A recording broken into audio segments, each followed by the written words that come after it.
En 1 Pedro 3, 18, 20 encontramos una declaración profunda y enigmática sobre Yeshua.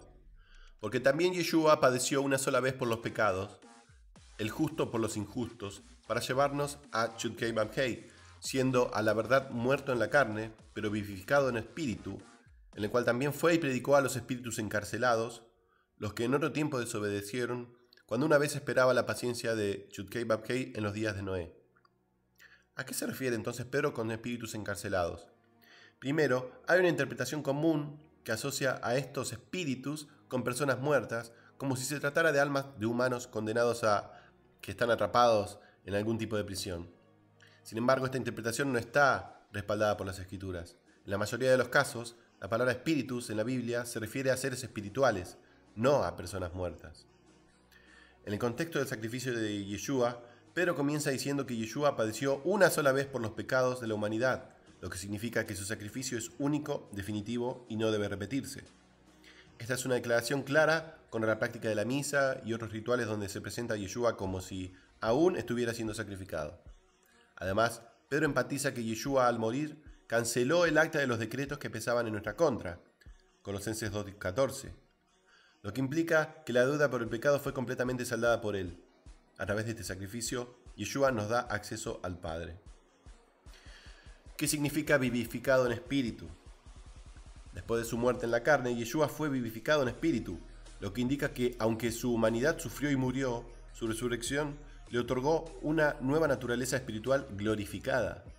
Esta transformación es clave para entender el poder de su sacrificio. Yeshua resucitó como un ser espiritual y con esta naturaleza divina predicó a los espíritus encarcelados. Entonces, ¿quiénes son estos espíritus encarcelados? Ahora, para entender a quién se refiere Pedro con espíritus encarcelados, necesitamos explorar más profundamente la Escritura.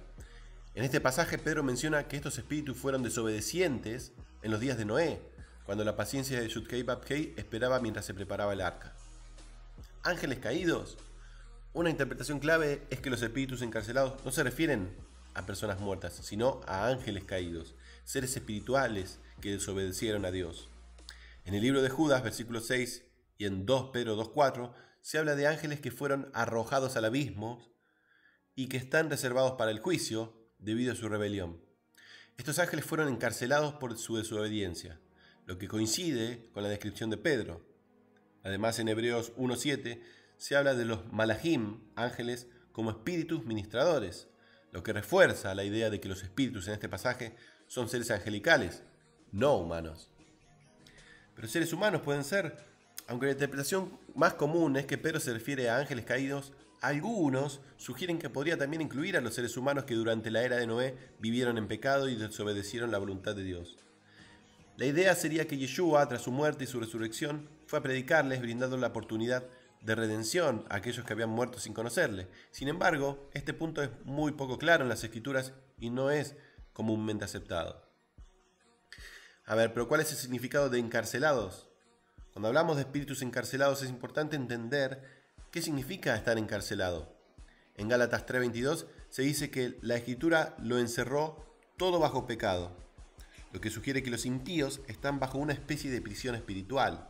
Esta prisión no es necesariamente un lugar físico, sino una condición de esclavitud al pecado, algo que se menciona en Romanos 6:6, donde se dice que nuestro viejo hombre fue crucificado con Yeshua, para que el cuerpo del pecado fuera destruido.